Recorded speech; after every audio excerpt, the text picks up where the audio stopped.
Aniya na mga dagkong balita karong adlaw sa One Mindanao. 8 kapatayng lawas nga natabunan sa landslide sa Malapatan, Sarangani na-retrieve na. Search and retrieval operation alang sa usa ka 1-year-old nga baby boy nagpadayon. 3 ka tawo natalang patay sa pagbaha sa Jose Abad Santos sa Davao Occidental. 6 pa ka tawo padayong gipangita.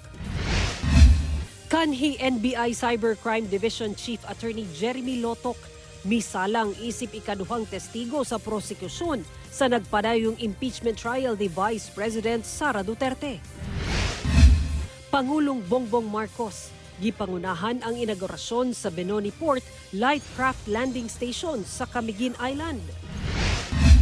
Og pagpamuhi og buyog kon beekeeping alang sa dugos, dako og potensyal sa merkado. Apan, hagit sab ang pagkuyanap sa peking dugos.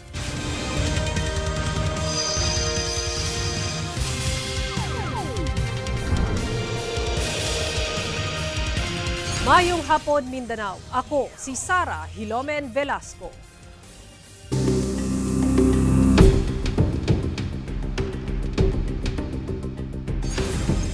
Sa ikaupat ka adlaw sa impeachment trial ni Vice President Sara Duterte, misalang ang ikaduhang testigo nga kanhi NBI Cybercrime Division Chief nga nang imbestiga sa gingong pagpanghulga sa bise sa kinabuhi nila Pangulong Bongbong Marcos ug uban pa sa usa ka online briefing ni adtong November 2024.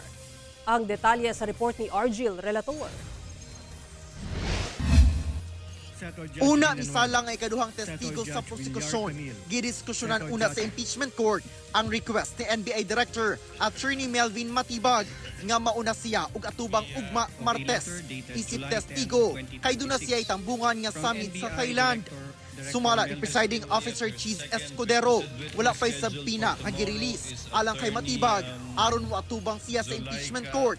Gani, wala si Matibag sa listahan sa mga testigo sa prosekusyon karong simanaha. Sinusuportahan ko po yung statement ni Senator Judge Alan Cayetano dahil hindi lang naman po yung counsels ng prosecution at defense ang naghahanda, pati mo mga senator judges naghahanda rin. It will be in violation, Your Honor, of the impeachment court's directive that was given last week insofar as the identities of the witnesses and as well as the order of the presentation. Gimando ngadto sa prosekusyon nga isumitay ang sulat ni Matibag labot sa pagtambong niya sa FBI summit sa Thailand. Misalang ang ikaduhang testigo sa prosekusyon nga si Attorney Jeremy Lotok. Siya ang kanhi chief sa Cybercrime Division sa NBI o kasamtangang NBI BARM Regional Director. Lakip siya sa NBI team nga nangimbestiga sa giingong pagpanghulga ni VP Sara sa online briefing niya November 23, 2024 sa kinabuhi nila Pangulong Bongbong Marcos, First Lady Liza Araneta Marcos o kanhi House Speaker Martin Romualdez. Kilala mo ba yung respondent sa kasong ito? Yes, Your Honor. Okay, yung tanong now is, why do you know her? She is the incumbent Vice President of the Philippines, and she is the subject of the investigation by the NBI Cybercrime Division. Sumala ni Attorney Lotok, gisugo niya sa NBI agent John Mark Calilong nga sundon ang 5 stages of investigation. Lakip dinhi ang pagpreserba sa ebidensya ug pag-ila kung kinsaman ang mga ana sa video. I instructed the team, specifically Agent Calilong, that for this particular case, we have to follow the 5 phases or stages of cybercrime investigation, sir. Sa paglusad sa investigasyon, gisilip sa batod pa sa NBI ang mga nauna na nga hulga sa bise. Gipagula ang video clip sa impeachment court. Sa naging open source investigation ng NBI into sinasabi mong mga previous statements ng Vice President. We have found a press conference dated October 18, 2024, streamed through the official Facebook page of the Office of the Vice President. And we were able to identify, for us, being the investigator, at least 3 material lines or utterances made by the Vice President. Ako si Argil Relator. One Mindanao. Sa pagpadayon sa impeachment trial ni Vice President Sara Duterte, tulo ka testigo ang gipaabot nga isalang karong semanaha. Una nang gisalang si kanhi NBI agent Jeremy Lotok, ang Regional Director sa Bangsamoro Autonomous Region in Muslim Mindanao. Sunod nga isalang sila si Office of the Vice President Chief of Staff Zulaika Lopez ug Belinda Bello sa Legislative Security Bureau sa House of Representatives.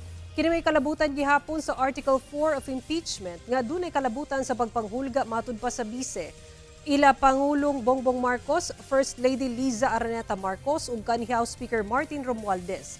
Niadto miaging semana si NBI Senior Agent John Mark Calilong ang misalang sa pagpangutana sa prosekusyon ug depensa. Buot ni Senator Judge Ping Lacson nga paduon na sa Senado ang mga muatubang nga testigo karong semanaha aron makaandam sila kung isalang dayon sa impeachment trial. Na-retrieve na ang 8 ka mga patayng lawas nga natabunan atol sa pagdahili sa yuta sa Malapatan, Sarangani. Upon retrieval operation sa nahibiling 1-year-old nga baby boy nagpadayon. Samtang duha ka residente nawala atol sa landslide sa Glan ug gatusan sab ka magbanay ang apektado sa pagbaha. Ang detalye sa report ni Efren Mamak.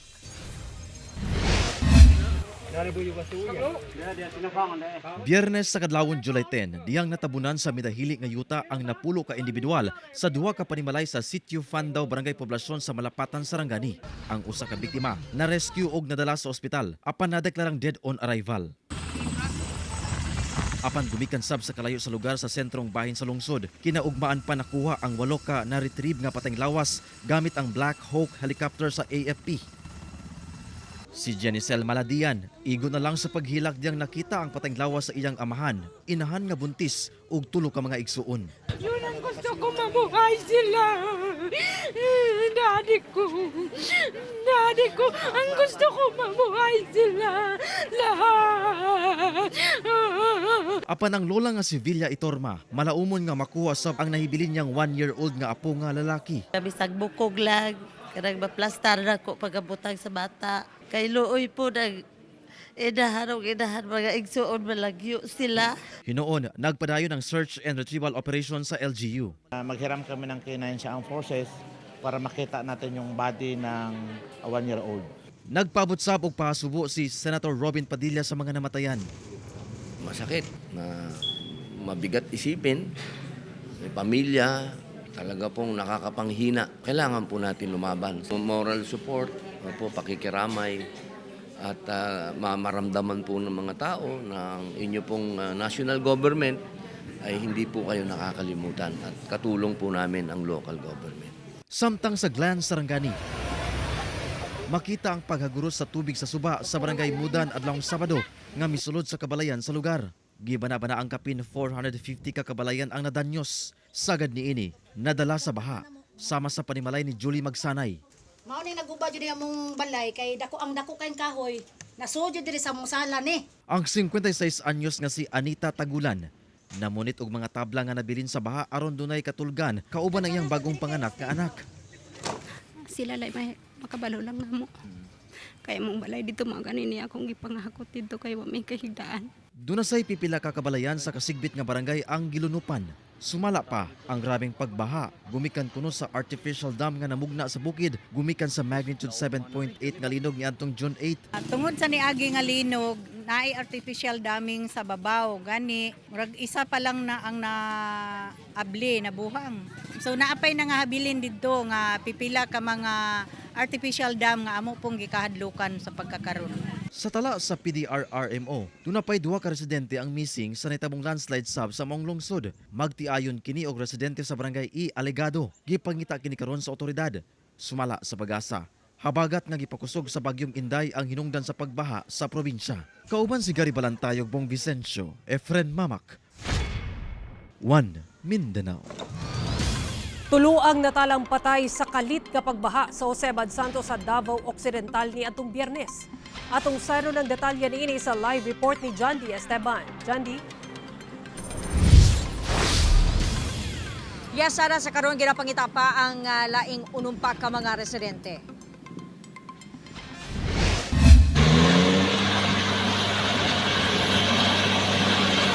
pa ang pagtanggal sa mga troso guban pang gapnod nga mibabag sa Tanuman Big Bridge sa Barangay Tanuman, Jose Abad Santos sa Davao Occidental nga dala sa baha ni atong July 10. Sumala sa DPWH 11, parayon matud pa ang ilahang pakigalayon sa lokal nga paggamhanan aron masiguro ang dali ug epesyenteng pagresponde. Sa karon, 3 ang kumpirmadong patay.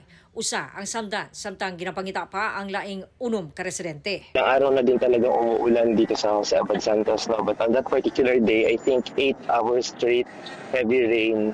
Mountainous kasi yung area natin. So naipon yung mga tubig doon sa bundok. At yung mga bundok natin, madami ng crack. I think naipon na din yung mga water doon sa taas. At during that time, hindi na kaya i-absorb ng lupa natin. Kaya bumulusok na pababa sa coastal area. Mihatag matud pa og abiso ang LGU sa mga residente ngadto sa mga landslide o flood-prone areas. Aban ang uban, wala na makabakwit. Ongoing directive natin unless we lift it is that bawal mo na tumira ngayon sa tabi ng mga bundok, sa gilid ng kabundukan at sa gilid ng rivers natin or waterways. Evacuate to safer areas. Sumala sa NDRRMO, mikusog ang southwest monsoon tungod sa bagyong Inday niadtong Biyernes nga miresulta sa pagdahili sa yuta o pagbaha. 5 ka barangay matud pa ang apektado sa pagdaot sa panahon nga mao ang Barangay Tanuman, Malalan, Kalbay, Butuan ug Sugal. Sa karon, wala pa'y mahatag nga datos sa kung pila ang apektadong residente sa baha. Sangnit parayon pa daw ang ilahang validation. Kaya pa daw sa pondo sa LGU ang assistance alang sa mga apektadong residente. Kahinumduman nga, una ang baha, libuan ka residente ang daan ng nag-antos sa epekto sa magnitude 7.8 kalinog niadtong June 8. Patuloy yung pagbigay natin ng ayuda sa ating mga 10 cities. At saka ngayon, meron na naman tayo mga bagong bakwit dahil nga sa mga nasira na mga bahay dahil sa baha. So magdadagdag lang tayo ng mga bigay na ayuda at additional na mga tent or trapan. Sa ngayon, kaya pa naman ng pondo namin sa LGU Calamity Fund. Hindi namin ito kaya sustain for the remaining months. So we need more assistance from the national government.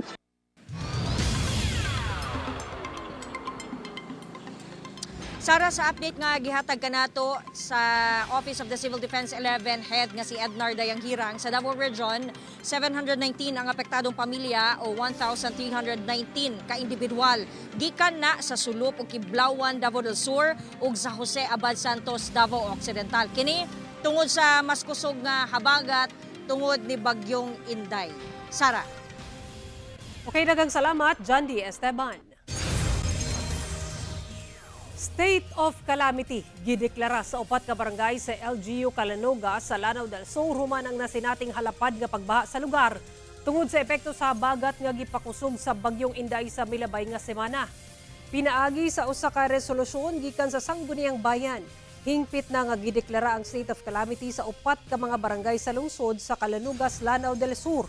Human ang nasinating landslide o pagbaha sa lugar tungod sa epekto sa habagat nga gipakusog sa bagyong Inday sa milabay nga semana. Kini ang mga barangay Ngingir, Mimbalawag, Inoma ug Piksan.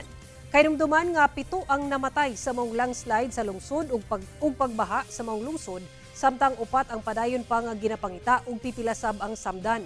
Dulan 40 ka magbanay ang gipabakwit tungod sa pagdahili sa yuta. Gilauman nga mapagawas ang calamity fund sa lungsod sa hinanaling panahon aron maggamit kini sa pag-rescue sa evacuation sites ug sa pag-rehabilitate sa lungsod. Padayon sab ang abiso sa mga otoridad nga likayan una ang pag-agi sa landslide prone areas tungod sa risgo sa pagdahili sa yuta. Gipagula sa Philippine Space Agency ang flood extent maps nga nagpakita sa mga lugar sa Mindanao nga gibaha tungod sa habagat nga gipakusog sa bagyong Inday. Kana ang mga lugar nga dunay color pula sa mapa sumala sa Philippine Space Agency o PhilSA. Lakip diha ang pipila ka bahin sa Zamboanga Peninsula, Northern Mindanao, Davao Region, Soxargen ug Bangsamoro Autonomous Region in Muslim Mindanao o BARM. Ang mga dunay color pink mao ang mga lugar nga dunay mga basakan nga naapektuhan. Base kana sa satellite imagery nga kuha ni adtong July 10.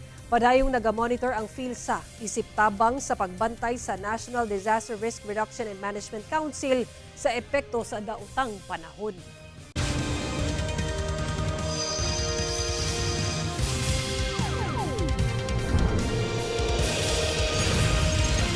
Usa ka lalaki ang patay humana lumos dihang mitabang sa pagluwas sa 2 ka mga menor de edad kinsa hapit malumos sa dagat sa Iligan City. Ang detalye sa report ni James Paulo Yap. Pinaspasay ang pag-rescue sa Iligan City DRRMO ug kapulisan sa usa ka lalaking nalumos sa usa ka beach resort sa barangay Santa Filomena sa Iligan City pasado 1:00 sa hapon niadtong adlaw Biyernes. Migula sa investigasyon nga gisuwayan matud pa niini og luwas ang duha ka mga minor de edad kinsa gitahong nadala sa mga dagkong balod. Ato ang victim is gitry niya og luwas, no, ang 8 ug 7-year-old na both male na minors. Nangaligo daw to sila, sir, no, kay again, no, nasuspend ang class, so basically walay klase, so ni take advantage ng kung siguro sila sa time. So naligo sila dito niya kay di ginato ko kay medyo na amog pud part diyan na anang ko kana na lugar na lalum. Hinoon dali nga naluwas ang duha ka mga minor de edad sa tabang sa ilang mga ginikanan ug laing mga beach goers. Apan patay na nga nakita, human ang halos 3 ka oras ang biktima nga igo lang unta mutabang aron ma-rescue ang duha ka mga bata. Sa karon, nauli na sa iyang kabanay sa barangay Digkilaan ang patayng lawas sa biktima. Samtang luwas na ang duha ka mga minor de edad. Dagay cases sa mo diri, sir, na mga lumos because ang mga ginikanan ginapasagdan to nila ilang mga anak. Especially yung kaning naay mga medyo kaning ang time is kining naay umaabot na mga kuan na bagyo. Ako si James Paulo Yap, 1 Mindanao. Mikabat sa 20 ka individual ang namatay tungod sa habagat nga gipakusog sa bagyong Inday nga miigo sa Visayas ug Mindanao sumala sa NDRRMC. Ani ang report. Sumala sa National Disaster Risk Reduction and Management Council o NDRRMC. As of 8 a.m. ni adtong July 12, miabot na sa 20 ka individual ang namatay atol sa mga pagbaha ug landslide nga epekto sa habagat nga gipakusog sa bagyong Inday. Siyam sab ang natala nga samdan samtang 16 ang padayong gipangita. Kinihuman pipila ka lugar sa Visayas ug Mindanao ang giigo sa habagat. Sa Payaw, Zamboanga, Sibugay, dagkong balod sa dagat ang nasinati nunot sa daotang panahon. Nangaguba ang pipila ka balay sa Barangay Lumantik, hinuon walay namatay o nasamdan. Sa Lake Cebu South, Cotabato, wasak sab kining bahin sa kalsada sa Barangay Ned tungod sa mga pag-ulan. Temporaryo kining dili maagian sa mga motorista. Buwis buhay sab ang pagtabok sa sapa sa pipila ka lalaki sa Barangay Alegria sa Alabel, Sarangani. Sumala sa uploader, halos wala nay mapalit nga produkto sa ilang lugar. Busa milusong na sila sa naghaguros nga tubig sa sapa. Doon na say natala nga landslide sa pipila ka barangay. Sa lungsod sa Malapatan, migamit na og improvised cable crossing ang pipila ka personahe sa Department of Social Welfare and Development aron mohatag og supply sa Barangay Kihan. Nagpadayon ang assessment sa mga lugar nga apektado sa habagat. Sara Hilomen Velasco, 1 Mindanao. Mga kapuso, naghuna-huna ba kakaron og mga buot sulayan nga panginabuhian? Usa sa pwedeng sulayan mo ang pagbuhi og buyog. Dako ang potensyal niini sa merkado, apan dako sa mga hagit batok sa mga peke nga dugos. Atong sayron sa report ni John D. Esteban. Tuod man, sakit gyud matusok sa buyog. Apan, tamis ang nagpaabot nga kita sa pagpabuhi niini. Ang tawag, beekeeping. Nahinabi sa GMA Regional TV 1 Mindanao ang mismong presidente sa Beekeepers Network Philippines Incorporated ug ang Farmer Regional Executive Director sa Department of Agriculture Region 11, mao si Epifanio Loyola Jr. Kinsa maglima ka dekada na sa beekeeping. Ang mga buyog nagaproduce og dugos. Bulawanon ang presyo, sanglit, taas matud pa ang demand niini apan ubos ang supply. Kung milipira ilang buhion, medyo mahal. Start sila mga 15 to 18,000 sa koloni. So mo nang gina-recommend na mo ang katong stainless bee kay bisag naala sila mga 4 to 5,000 maka-start na. Kinahanglan matud papilion ang lugar diin iplastar ang balay sa buyog. Ang importante, ang ilang lugar unang-una naa sila kang tanom like coconut, kay coconut whole year round nagabulak. So ang bee nagadepende sa mga naay mga bulak kay dito sila nakakaon.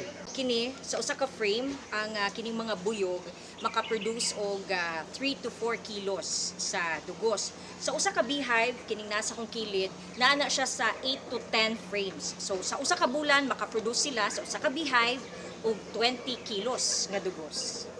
Si Jeffrey, usa sa mga nag-a-apply aron mo trabaho abroad, isip beekeeper.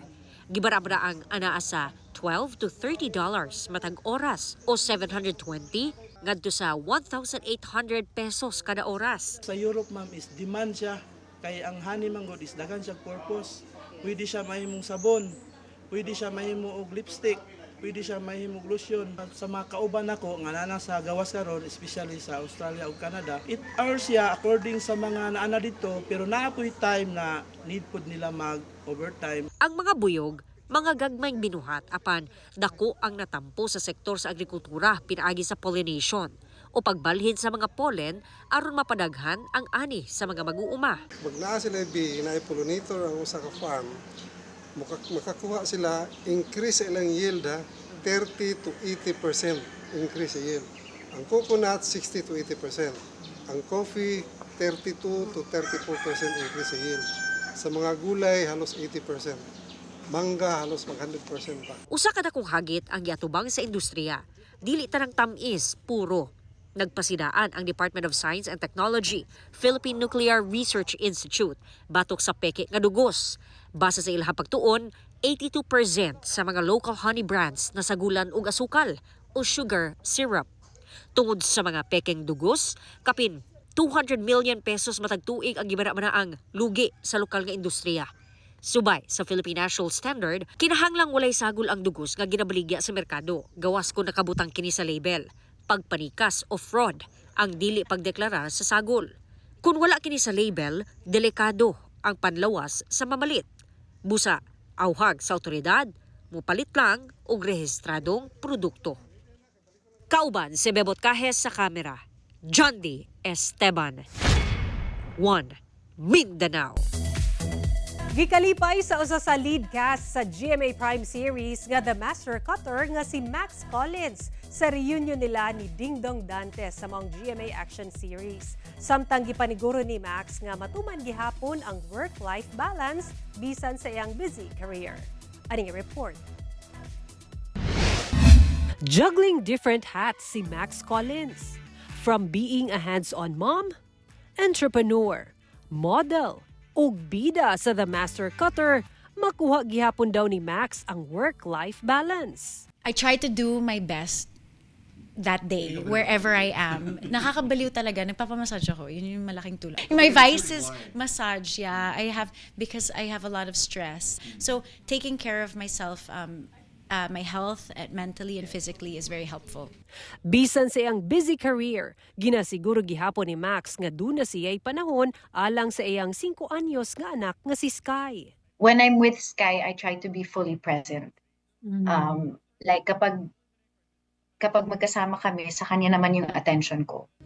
Gikalipay sab niya nga makatrabaho sa GMA Prime series nga The Master Cutter si Dingdong Dantes nga mao'y lead actor sa maong GMA action series. Ilabi pa nga ikapila na sab sila nag-uban sa trabaho sa pipila ka mga pelikula. So it's nice to be working together again as mature adults.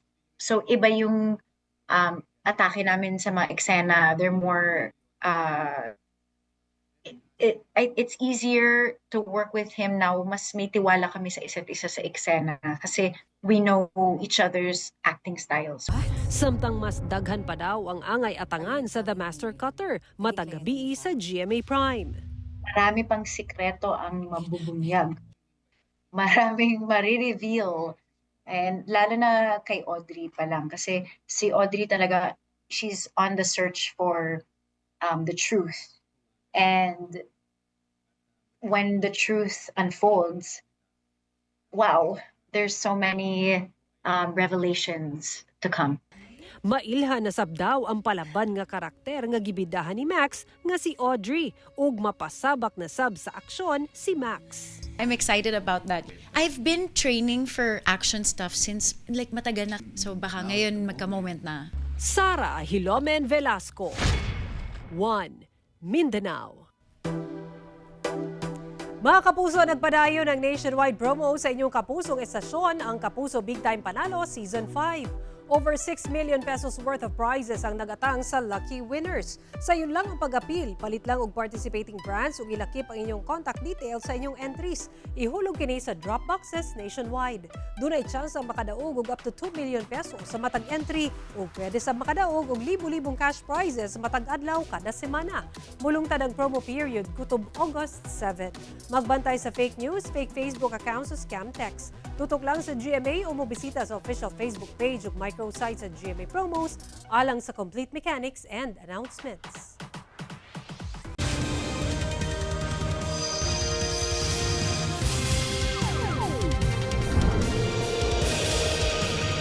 Gikansela sa International Criminal Court Trial Chamber 3 ang status conference para sa kaso ni kanhi Pangulong Rodrigo Duterte nga nakatakda unta ugma July 14. Sumala sa trial chamber, wala pa'y buot resolbahon ang mga partido sa kasong crimes against humanity ni FPRRD sa karon.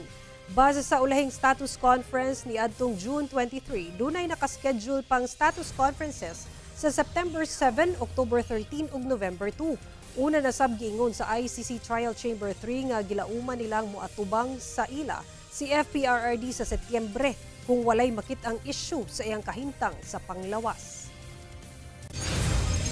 Upat ang samdan human mibangga ang usa ka kotse sa tricycle sa Tulunan, Cotabato.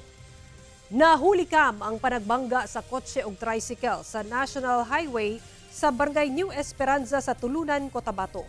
Mitabok ug padulong sa Picas Lane sa kalsada ang usa ka tricycle dihang nasampok sa padulungay nga kotse. Sa kakusog sa panagbangga, nalagpot ang pipila ka sakay sa tricycle. Gileng gitabangan sa mga residente ang mga biktima ug naluwas ang upat ka nasamdan sa insidente. Misaad og tabang sa pagpatambal ang driver sa kotse. Mamahimo ninyo makita kini nga episode pag-usab ug uban pang lokal nga balita pinaagi sa pagbisita sa official website sa GMA Regional TV o bisitahang among official YouTube channel o gi-click ang subscribe button para sa pinakaulahing balita sa mga rehiyon. Ug mao kato ang mga ulahing balita sa Mindanao karong adlaw. Daghang salamat sa atong mga kapuso sa Mindanao nga nagalantaw kanamo ug sa atong mga kapuso abroad. Kami ang GMA Regional TV 1 Mindanao. Walay gidapigan, walay giprotektahan, kani adto ug karon serbisyong tinuod lang.